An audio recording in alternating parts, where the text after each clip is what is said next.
Buenos días, buenas tardes, buenas noches. Mi nombre es Everardo Magaña García. Soy estudiante de la Escuela Superior de Ciudad Sagún, semestre 4, grupo 8.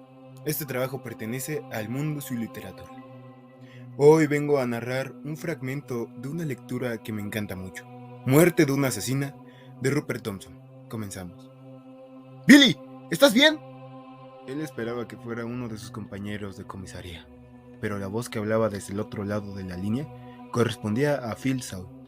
Billy había hecho de guía de Phil cuando éste había ingresado en el cuerpo en 1992, lo que significaba que había tenido que enseñar a Phil cómo funcionaba todo y aconsejarlo durante las semanas difíciles. Y entonces se había dado cuenta que Phil tenía una buena carrera por delante. Sin embargo, había congeniado muy bien. Solía llevar a Phil a casa y tomar algunos platos preparados. Comida tailandesa en la cocina con mucha cerveza fría. Y si hacía un buen tiempo, encendían la barbacoa. Ahora, 10 años más tarde, Phil era oficial de policía. ¿Te has enterado de la noticia?, preguntó Phil. Es difícil no enterarse, dijo Billy. Ese fin de semana había comprado la mayoría de los periódicos y todos estaban repletos de artículos sobre la mujer. Se referían a ella como una asesina perturbada, un monstruo y el diablo. Su nombre, decía, era sinónimo de maldad. En casi todas las portadas se había reprimido la fotografía que habían tomado la primera vez que fue detenida.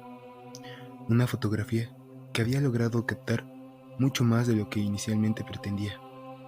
No solo a la mujer, sino también la naturaleza de sus crímenes, la atmósfera en la que habían sido cometidos.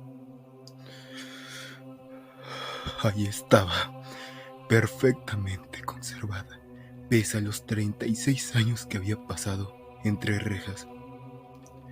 El peinado cortado de los 60, la boca mohína de aspecto magullugado, y lo más impactante de todo, aquella mirada fija y negra, llena de actitud desafiante y hostilidad, y desprovista de arrepentimiento.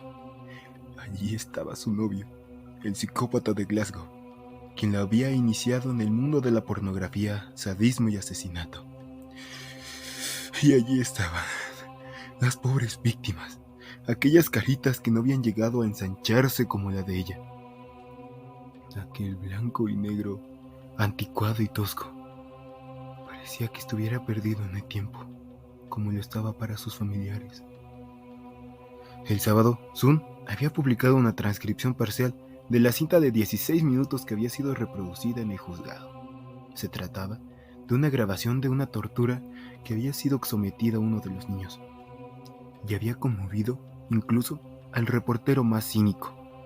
Billy tenía 9 años cuando esto empezó, y como es natural, no había conocido los detalles de los crímenes. A pesar de todo, creía recordar a los adultos hablando en susurros de indignación y lanzándole miradas por encima del hombro. La mejor amiga de su madre, Betty Lee Gate, la tía Ethel y la señora Parks, la vecina de al lado. Parecía que el frío dominaría aquella parte de su infancia, como si durante un tiempo el sol hubiera quedado oculto tras unos nubarrones.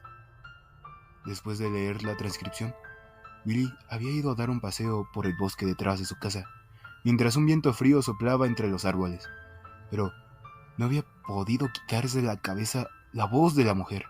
¡Cállate! ¡Basta! ¡Ya o me pasaré de la raya y te daré un guantazo! ¿Vas a parar? ¡Basta ya! ¡Cierra la boca! Pero Phil Saul estaba diciendo algo.